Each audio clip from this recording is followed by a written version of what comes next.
Hello, this is Matthew with Matt's Guitar Stuff, the inaugural edition, so to speak. I came across a windfall a little bit ago from my health insurance company. I have no clue how that happened. They just sent me a check, and I was like, okay, well, I've been through a couple of Carvin guitars before, and I know that they are top notch. And you see them once in a while in Guitar Center. Not so much Sam Ash anymore. It's really sad that they went under, to be honest with you. But decided to do a yourself kit. And then I happened to stumble across on eBay a Carvin dc-135, going for what I thought was a very good rate. Either way, let's take a look at that first. It's in rough shape, but my goal for the next month or so is to take it and bring it back to life slowly but surely. And here it is. It's got the graphite nut. The frets are a little bit, a little rough right there. They're gonna need some steel wool on them. I pulled this little pillow from an old guitar case that I had. We're gonna do the tuners today. I found some sperzel tuners online for, again, used, but all the pins are in there. We'll go over that in a little bit. And again, just a little, I think this is something a little bit cosmetic there. These Carvins are tanks. They last a lifetime. Like I said, I've owned 2 of them, and they are incredible guitars. So we got the 2 twins. We got the humbucker, Floyd Rose cutout. I'm getting rid of these switches. I ordered myself, again, I thought it was a great deal, a used EMG Steve Lukather set. And I'll just flip this guy around because, like I said, it's seen better days. But hopefully this is, it's kind of maybe a little scratch right there. And the neck is in really, really good shape for the most part. Again, little scratches right there, but nothing that's going to break the bank. No damage to the wood itself. Now, if you don't know about these Carvins, they are neck through. So this whole thing going all the way down through the body, except where the pickup routes are and the Floyd routes are, is all one solid piece of wood. Again, one of the things I really, really, really love about these things. Jumbo frets, stainless steel. I like the 3 on the side, but, like I said, this was what it was. Got a little thing here with the truss rod. I'm going to have to kind of figure out a nut and bolt situation for that.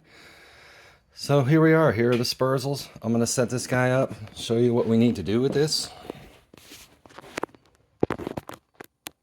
Let me just sneak this down just a touch right there.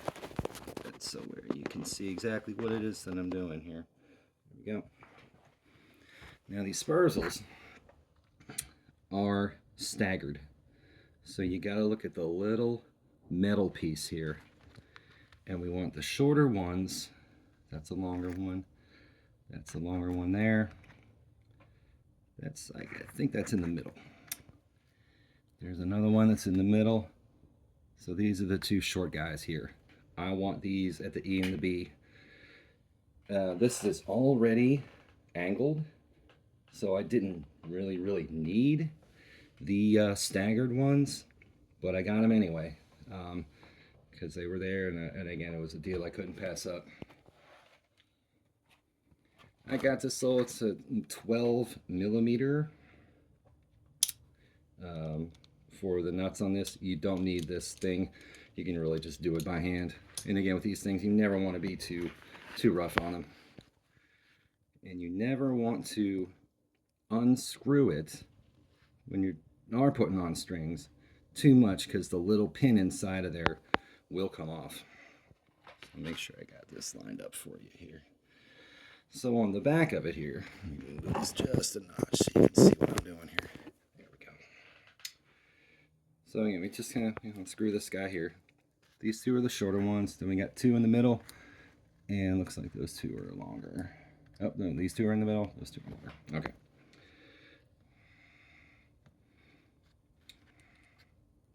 take the nut and washer off. These already had spurzels on them. Pull this back a little bit so you can see me a little bit better here. They already had spurzels straight out of the factory. Carvin trusts them. I trust them as well. That's going to go right in the middle. It's going to pop in just a notch right there. Oh, let me see here. Oh, there we go. See, it looks like it might have needed a little bit of juice, or maybe just an awl in there to kind of make sure that the holes are okay. Somebody had put tuners on after this. You can see there's a couple of holes right there. But we're going back to factory spurzels for this guy. And so from there, I'm just going to take this underneath here, kind of do a feeler, make sure the washer, and then get the nut on there. I won't do all of these. I'll show you how it's just to kind of get it started here. And then we kind of have to do right in reverse. Come here upside down. You got to do righty-tighty. This same, in this essence, it's lefty-tighty. Flip this guy around. And there is my first sperzel. Hope you can all see that right there. And so I'm just going to tighten it gently. This, not too much. Oops. There we go. I'm going to do that with all 6 of them. And we will see where we go from there. Real quick, I got this little diagram here. I'll show it to you real quick.